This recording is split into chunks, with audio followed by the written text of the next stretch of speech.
चाणक्य नीति चाणक्य द्वारा रचित एक नीति ग्रंथ है जिसमें जीवन को सुखमय और सफल बनाने के लिए उपयोगी सुझाव दिए गए हैं। इस ग्रंथ का मुख्य विषय मानव समाज को जीवन के हर एक पहलू की व्यवहारिक शिक्षा देना है। दोस्तों, चाणक्य एक महान ज्ञानी थे जिन्होंने अपनी नीतियों की बदौलत चंद्रगुप्त मौर्य को राजा की गद्दी पर बिठा दिया था। जानिए चाणक्य की ऐसी कुछ महत्वपूर्ण नीतियां जो आपको जीवन के किसी न किसी मोड़ पर काम आ सकती हैं। नमस्कार दोस्तों, हमारे चैनल ज्ञान द नॉलेज में आपका एक बार फिर से हार्दिक स्वागत है। अमीर बनने के लिए ये 6 बातें हमेशा याद रखें। दोस्तों, आचार्य चाणक्य को भारत का महान अर्थशास्त्री और राजनीतिज्ञ का दर्जा दिया गया है। उन्होंने अपने बल और ज्ञान से मौर्य वंश की स्थापना की थी। उन्होंने अपनी नीति ग्रंथ के माध्यम से कई महत्वपूर्ण बातें बताई हैं। चाणक्य की इन नीतियों को महान शासकों ने भी अपनाया है। इन्हें अपनाकर व्यक्ति अपने जीवन में हर समस्या का समाधान करके सफल बन सकता है। आचार्य ने अपनी एक नीति में कहा है कि जो मनुष्य इन 6 को अपना रिश्तेदार मानता है उसे मोक्ष मिलना तय है। आइए जानते हैं चाणक्य ने किन चीज़ों के बारे में ऐसा कहा है। दोस्तों, आचार्य चाणक्य ने श्लोक में कहा है कि सत्य बोलने वाला हमेशा विजयी होता है। सत्य बोलने वाला हमेशा विजय होता है। जो व्यक्ति सत्य को माता बना लेता है उसके रास्ते खुद ब खुद बन जाते हैं। सत्य बोलने वाला व्यक्ति सबका प्रिय होता है और सदा खुश रहता है। मनुष्य के अवगुणों को दूर करने का सबसे उपयुक्त साधन सत्य है। सत्य ऐसी दवा है जो व्यक्ति में कभी रोग नहीं लगने देती। माता की तरह सत्य मनुष्य की हमेशा रक्षा करता है। चाणक्य ने कहा है कि ज्ञान को हमेशा पिता के समान मानना चाहिए। पैसा आता जाता रहता है लेकिन ज्ञान हमेशा आपके पास रहता है। मनुष्य के जीवन में ज्ञान से बढ़कर कोई चीज़ नहीं है। ज्ञान प्राप्ति में कभी भी कंजूसी नहीं करनी चाहिए और ना ही किसी को ज्ञान देने में। मनुष्य तभी सफल बनेगा जिसके पास ज्ञान होगा। बिना ज्ञान के मनुष्य बिना आत्मा के शरीर जैसा है। चाणक्य कहते हैं कि जो व्यक्ति अच्छे काम करते धर्म का संचय करता है उसका जन्म सफल होता है। धर्म मनुष्य के जीवन को सकारात्मक बनाता है। धर्म को हमेशा भाई की तरह मानना चाहिए जिससे वह अपने हर कर्म को पूरा करता जाए। धर्म को मानने वाला व्यक्ति कभी भी बुरी संगत में नहीं पड़ता और धन का उपयोग सही दिशा में करता है। मनुष्य का जन्म इसलिए होता है कि वह धर्म के मार्ग पर चले और धन प्राप्त करते हुए उसका उपभोग करे। चाणक्य ने मनुष्य के मन में दया के भाव को सभी धर्मों से ऊंचा स्थान दिया है। प्राणी मात्र पर दया करने वाला व्यक्ति कभी पाप कर्म की ओर प्रवृत्त नहीं होता। इससे बड़ा ज्ञान और क्या हो सकता है। दया को मित्र के समान मानना चाहिए जिसका साथ कभी नहीं छोड़ना चाहिए। जिस प्रकार मित्र की हर परिस्थिति में मदद की जाती है उसी प्रकार दया ही मनुष्य को सफल बनाती है। व्यक्ति को हमेशा शांत और संतोष स्वभाव का होना चाहिए। जो व्यक्ति शांत रहता है उसके जीवन में सफलता के कई मार्ग खुलते हैं। शांत मन से लिया गया निर्णय हमेशा लाभदायक होता है। जो व्यक्ति शांति को पत्नी की तरह अच्छे से रखता है उसकी जीवन में कभी कोई समस्या नहीं होती। दोस्तों, श्लोक के अंत में कहा है कि किसी की गलती के लिए क्षमा करना बहुत बड़ा पुण्य माना जाता है।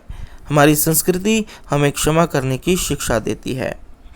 जो व्यक्ति क्षमा को संतान के समान मानता है उसे जीवन में कष्टों का सामना नहीं करना पड़ता। अगर कोई गलती हो जाए तो तुरंत क्षमा मांगने में भी देरी नहीं करनी चाहिए। दोस्तों, आचार्य चाणक्य ने अपनी एक नीति में बताया है कि जीवन में धन, विद्या और भोजन से संबंधित कार्यों में कभी भी शर्म नहीं करनी चाहिए। जो इन चीज़ों की शर्म करता है वह जिंदगी में आगे नहीं बढ़ पाता। आचार्य चाणक्य ने अपनी इस नीति का खूब अच्छे से वर्णन किया है। आचार्य चाणक्य ने अपनी नीति में बताया है कि धन के बिना जीवन बहुत मुश्किल हो जाता है। हमेशा धन के लेन देन में सतर्कता बरतनी चाहिए। जब भी आप किसी को उधार दें तो वापस लेने में कभी भी शर्म नहीं करनी चाहिए। जो व्यक्ति धन वापस लेने में शर्माता है तो उसे धन की हानि उठानी पड़ती है। इससे उसका जीवन मुश्किलों में पड़ जाता है। चाणक्य ने आगे कहा है कि धन की तरह व्यक्ति को कभी भी शिक्षा में शर्म नहीं करनी चाहिए। अध्ययन करते समय शिक्षक के मन में उत्पन्न हो रहे सभी प्रश्नों के हल पूछ लेने चाहिए। यदि आप शिक्षक के प्रश्नों का हल नहीं पूछेंगे तो आपका भविष्य अंधकार में आ जाएगा। धरती पर हर व्यक्ति पेट भरने के लिए मेहनत करता रहता है। हमेशा पेट भरकर भोजन करना चाहिए, विशेषकर जब किसी के यहाँ अतिथि बनकर गए हों। अगर आप पेट भरकर भोजन नहीं करेंगे, भोजन मांगने में शर्म करेंगे, तो आप अपने स्वास्थ्य के साथ धोखा करेंगे। आचार्य चाणक्य ने अंत में कहा है कि जहाँ भी सभा हो वहाँ खुलकर बोलना चाहिए। अगर आप सभा में चुप रहेंगे तो आपके भविष्य के लिए बनने वाली योजनाओं का आप सही से पालन नहीं कर पाएंगे। सभा में चुप रहने से आपका महत्व और प्रभाव भी कम होता है, इसलिए जहाँ जरूरी हो ज़रूर बोलना चाहिए। दोस्तों, चाणक्य ने अपनी नीतियों में बताया है कि इंसान को किस तरह अपना जीवन व्यतीत करना चाहिए। इनकी बनाई नीतियों पर जो चलता है उसको जीवन में कभी किसी चीज़ की कमी नहीं होती है और ना ही कष्ट होता है। चाणक्य की नीतियों की वजह से ही चंद्रगुप्त मौर्य के युग की स्थापना हुई थी। आज के दौर में उनकी नीतियाँ उतनी ही प्रभावित करती हैं जितनी पहले करती थी। आइए जानते हैं किन लोगों के पास नहीं रहती है इस तरह की चीज़ें। आचार्य चाणक्य ने बताया है कि जिस व्यक्ति का ध्यान घर में लग गया है, यानी जो घर की उलझनों और विषयों में रुचि लेने लगता है, उसका ध्यान पढ़ाई से हट जाता है। इसलिए छात्रों को घर के विषयों से दूर रहना चाहिए और पारिवारिक मोह में नहीं फंसना चाहिए। यही वजह है कि प्राचीन काल में बच्चे गुरुकुल में जाकर शिक्षा ग्रहण करते थे।